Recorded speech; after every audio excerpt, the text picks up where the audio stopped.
Today we are going over smoky quartz and rose quartz. Just like any other quartz, it is has the chemical structure of silicon dioxide, which is the most common mineral on the surface of the earth, I believe, or the second most. But it's up there, and so what's great about both of these, they're a little bit harder to find if you're just, looking out in the wilderness. They're harder to find than, say, like milky quartz, for instance, unless you're in an area that, you can easily find them. But like most quartz, they're very common. You can find them probably at any shop. However, with that in mind, it is important to note that some smoky quartz is synthetically altered. So basically, what they do, and they do this with quite a few stones, including if you've ever seen angel aura quartz, if you've ever seen a lot of citrine is developed in a lab. But basically, the brownish color of this rock comes from natural radiation. And so to get something that is technically smoky quartz, but not a natural smoky quartz, in labs, what scientists will do is take a clear quartz, which is more common, and they will irradiate it in the lab. And that makes technically something that is a smoky quartz. It's just not one that you found naturally. However, there's minimal demand for smoky quartz in general because it's so common, so it's pretty easy to find natural smoky quartz without much issue. It's not like citrine, where most of the citrine you're going to find is made from labs. Anyway, so I've included some scientific information. Like all other quartzes, the Mohs hardness is 7, which means it's pretty hard. It's not going to be easy to break. And when it comes to the magical uses of smoky quartz, it's really wonderful for grounding. It's attached to the root chakra and the solar plexus chakra.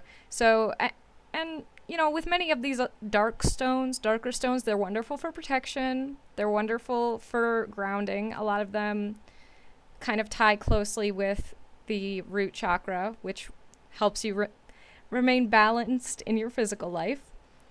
This one is beneficial for confidence as well. It helps the solar plexus chakra as well.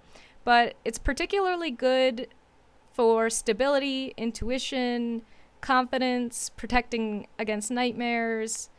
It's also good for communication, scrying, divination, concentration, detoxification. So you have smoky quartz as sort of a very interesting stone that specializes in not only grounding you and pulling you closer to the world around you, to reality, but not to say that, the spiritual world isn't reality, but, the physical world. It's also... Huh? You're basically saying the one that we're currently in is the natural one, right? Yeah, so, this is smoky quartz. And despite I've never had an issue with lab treated stones not working for whatever reason, but I guess I haven't really researched it that much, because usually if I get a stone that's developed in a lab, it's because I can't find the natural stone. I haven't had any issues regarding that, but like, for instance, I've not really worked with smoky quartz at all, and so even though no, so it's just because I have not had one. But I imagine it's a great stone, and I'm sure there's other people with wonderful experiences, and if it's anything like other quartz, they work very well. However, it's not like rose quartz, where I have had I can tell personal stories about it. But yeah, so that's smoky quartz. And again, mentioning sort of this connection between the physical, like grounding you to the physical realm, but also giving you growth spiritually, what's interesting is, according to my sources, which I will link in the description below, um, this stone has the elements of earth and air, which is very unusual because those are generally considered opposites. However, now I'm going to move on to rose quartz for sort of the end of our lesson, or the second half of our lesson, I suppose. But unlike Smoky Quartz, I've had a lot of experience with rose quartz. Again, this is another very common stone found all over the world. It's super popular. It was one of the first stones I ever got.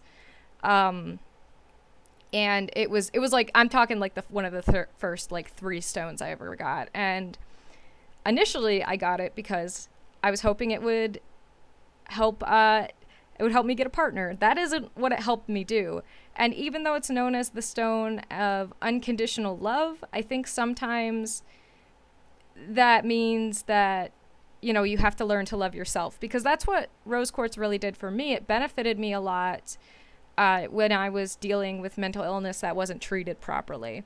I mean, it was certainly like no cure, but it still really helped me when I had to like go to class and things, when I was dealing with anxiety for trying to go to when I was trying to like go to class. I'd partner up garnet and rose quartz whenever I had to do a presentation in front of the class, because the rose quartz would soothe my anxiety and the garnet would give me confidence, and it worked super well. I used that combination for years to sort of aid me in public speaking until I got enough treatment to sort of be able to do it without being afraid.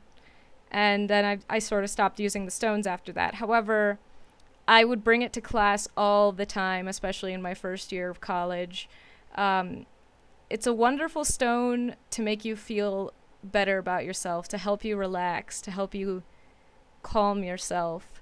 And of course, unsurprisingly, the magical uses of rose quartz include healing, love, self-love, comfort, kindness, friendship, hope, happiness, peace, calming, acceptance, forgiveness, self-worth, my apologies, confidence, joy, purification, activating the heart chakra, unconditional love, attracting love, harmony, bringing peace and balance to relationships, and healing heartache. And definitely rose quartz helped me with the healing aspects of what it's supposed to specialize in. I've never actually spoken to anybody who has used one for like the purposes of love magic. However, if you're making say like a jar, or like a bag or something, like a witch bag, rose quartz is a really great addition if you're trying to draw in love that is going to be healthy, if there's going to be a love with a lot of friendship. I wouldn't call this one a stone of like lust, for instance, or passion. Its energy is significantly more calming than that, and it's much more of like, it's much more the emotional aspects of love, I feel like, and for you feeling good emotionally. But it's great for that, and unsurprisingly, it's good for opening the heart chakra, which is, I imagine, no surprise. And its elements are earth and water, which make a lot of sense given that those are more feminine elements. Water tends to have a connection to emotion. And so the fact that this stone is able to calm emotions, it makes a lot of sense why it's associated with water. And of course you have the nurturing aspects of earth that you're gonna also find in this gemstone's ability. It's really great for beginners, especially if you're interested in energy work, because what I used to do when I would bring these stones to class, I'd keep one in my pocket, and if I started to get anxious, I'd sort of visualize my anxiety, usually clustered around my heart, because, you know, when you have anxiety, it causes a rapid heartbeat. but I'd kind of visualize the anxiety around my heart, and I would then pull those energies down into the rose quartz in my hand, and the rose quartz would sort of hold on to them and like neutralize them, and that would make then I'd get like just this rush of calm. And rose quartz is really, want to say, one of the best if you're gonna do energy work. Clear quartz is also really great, but just because I've used rose quartz so much, I highly recommend it. I was gonna say something else and then I forgot what I was going to say, but it's a good stone.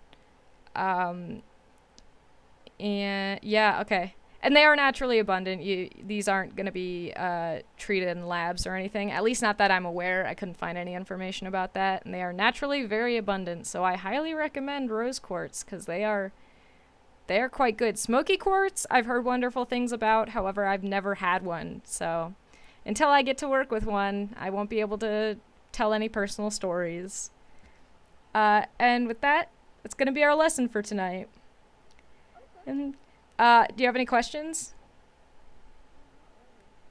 All right. Well, if you come up with any questions, just feel free to put them in one of the channels and at me. Like, it's no big deal. I'll answer it right away. And with that, I hope you have a nice night. Thank you for coming. Of course. Bye-bye.